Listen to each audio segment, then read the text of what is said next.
பாராள கர்ணன்கள் பார்த்தனை முன் கொன்று பாராள கர்ணன்கள் பார்த்தனை முன் கொன்று அணங்கின காரார் குழல் களைந்து அணங்கின காரார் குழல் களைந்து காலில் தலை பூட்டி நேராக கை பிடித்து நின்னையும் யான் கட்டுவேனானால் மாறாமல் காக்கலாமா பாரதம் என்றார். கிருஷ்ணர் பார்த்தார் சகாதேவனிடத்திலே இந்த மகாபாரத யுத்தம் குருட்சேத்திர யுத்தம் வராமல் தடுப்பதற்கு என்ன உபாயம் இருக்கிறது சகாதேவா, சகாயத்தை சொல்லி என்று சொன்னார். அப்பதான் சகாதேவன் சொல்கிற, இந்த பாறை ஆளக்கூடிய தகுதியானது கர்ணன் ஒருவனுக்கே இருக்கிறது. கிருஷ்ணா, துரியோதனோ எங்களுக்கு பாகம் தர முடியாது, இந்த உலகத்தை எல்லாம் நானே ஆள வேண்டும் என்று அவன் நினைத்துக் கொண்டிருக்கிற. ஏன்னா அவன் துரியோதனனுக்கு தனராக ஓடக்கூடியவன். அவனுக்கு இன்னொரு பேரும் உண்டு, சுயோதனன். தனங்கள் எல்லாம் தனக்கு தான் சொந்தம் என்று சுயநலமா சிந்திக்கக்கூடியவனாக நினைக்கக்கூடியவனாக இருப்பதனாலே அவனுக்கு சுயதனன் பேர். அதனால் அவனுக்கும் துரியோதனனுக்கும் இந்த உலக ஆளக்கூடிய தகுதி கிடையாது, உரிமை கிடையாது. கிருஷ்ணன், பாண்டவர்களாகிய நாங்களும் நினைத்துக் கொண்டிருக்கிறோம். தர்மர் தான் எங்க பாகத்தை கேட்கிறாரு, அதனால தர்மர் தான் இந்த உலகத்தை ஆளணும்னு தகுதியும் உரிமையும் இருக்கிறதான்னு பார்த்தா அவருக்கும் கிடையாது.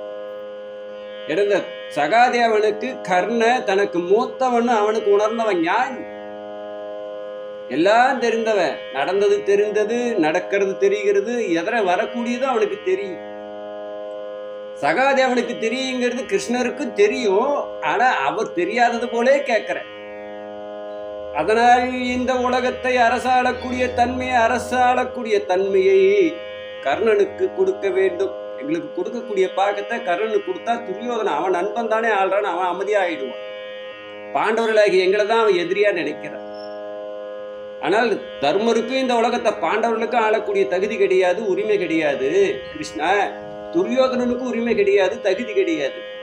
இந்த உரிமையும் தகுதி உடையவன் ஒருவன் யார் என்றால் கர்ணன் ஒருத்தவன் தான்.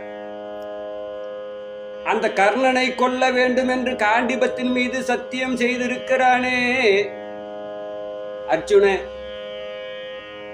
அந்த யுத்தம் வந்தா பல உயிர்கள் அழியும். ஆனால் இந்த யுத்தம் வராம தடுக்கணும்னா பல உயிர்களை காப்பாற்ற வேண்டுமானால் ஒரு உயிர் அழியறதுல ஒன்றும் தப்பு கிடையாது. கிருஷ்ணா, அர்ஜுனன் தான் கொன்னுடணும்.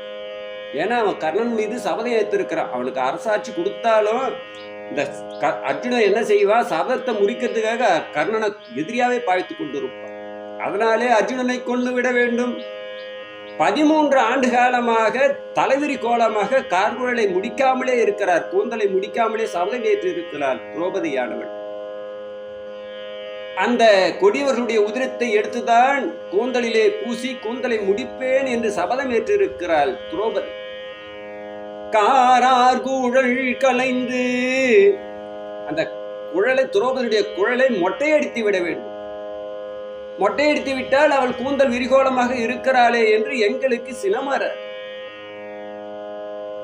அந்த 100 பேரையும் கொள்வேன் என்று பீமன் சபதம் ஏற்றிருக்கிற அவனை விலங்கிட்டு பாதாள சிறையிலே அடத்திவிட வேண்டும்.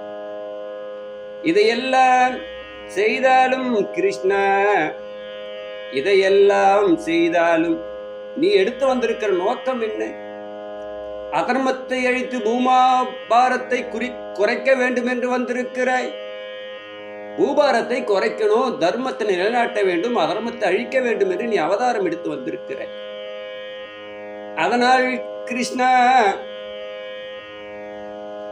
நின்னையும் பிடித்து, எல்லாத்துக்கும் காரணம் நீதான், நின்னையும் நேராக கைப்பிடித்து நின்னையும் யான் கட்டுவேனானால் பாராமல் காக்கலாம் மகாபாரதம் என்றான். எல்லாத்துக்கும் காரணம் நீதான். உன்னை கட்டிட்டனா சகாதேவா, உன்னை கட்டிட்டனா மகாபாரத யுத்தமே, பாரத யுத்தமே வராது, குருட்சேத்திர யுத்தமே கிடையாது. அப்பதான் கிருஷ்ணர் பார்த்து சொல்றார், சகாதேவா, இவ்வளவு நேரம் சொல்லி வந்ததெல்லாம் சரியாதான் சொல்லிட்டு வந்த, நான் யாருன்னு தெரிந்தும் என்ன கட்ட முடியுமா உன்னால்? உலகமே நான் கட்டி கொண்டிருக்கிறேன், என்னை உன்னால் கட்ட முடியுமா? சகாதேவன் சொல்லலாம், கிருஷ்ணா நீ யாருன்னு எனக்கு தெரியும், உன்னையும் நான் கட்டுவேன், நேராக கைப்பிடித்து நான் கட்டுவேன். என்ன உன்னால் கட்ட முடியுமா சகாதேவா சொல். ஓ கட்டுவேன் கிருஷ்ணா, கண்ணா மணிவண்ணா கட்டுவேன், நான் உன்னையும் கட்டுவேன். இங்கே கட்டு பார்க்கலாம் என்று 16,000 தூரம் போய் மாயமாக அங்கம் முங்கும் அலைந்து கொண்டு இங்கே பார்க்கிற சகாதேவா, தே இருக்கிறேன் கட்டு, தே இருக்கிறேன் கட்டு, தே இருக்கிறேன் கட்டு என்று அந்தந்த தூணிலேயும் வடிவம் மாயமாக மாயமாக மாயவன் செய்து கொண்டிருக்கிறான் லீலைகளை. அப்பதான் சகாதேவன் நினைத்தான், அண்டத்தில் உள்ளது பிண்டத்திலும் உள்ளது, பிண்டத்தில் உள்ளது அண்டத்திலும் உள்ளது, எங்கும் நிறைந்திருப்பவன் இறைவன், இறைவன் இல்லாத இடம் ஏது? புறத்திலும் இருக்கிறான், அகத்திலும் இருக்கிறான், தனக்குள்ளேயும் இருக்கிறான் இறைவன் என்று உணர்ந்தான். ஓரிடத்தில் அமைதியாக அமர்ந்தான், தியானத்தினாலே அன்பினாலே இறைவன் அகப்படுவான் என்று உணர்ந்தான் சகாதேவன். ஞானி, எல்லாம் தெரிஞ்ச ஞானி அவன். அந்த அன்பாலே இறைவன் அகப்படுவான், கட்டுப்படுவான் என்று நினைத்தான், தெரிந்தான் சகாதேவன். அதனாலே சகாதேவன் ஓரிடத்திலே நிலையாக அமர்ந்தான், தியானத்தினிலே அமர்ந்தான்.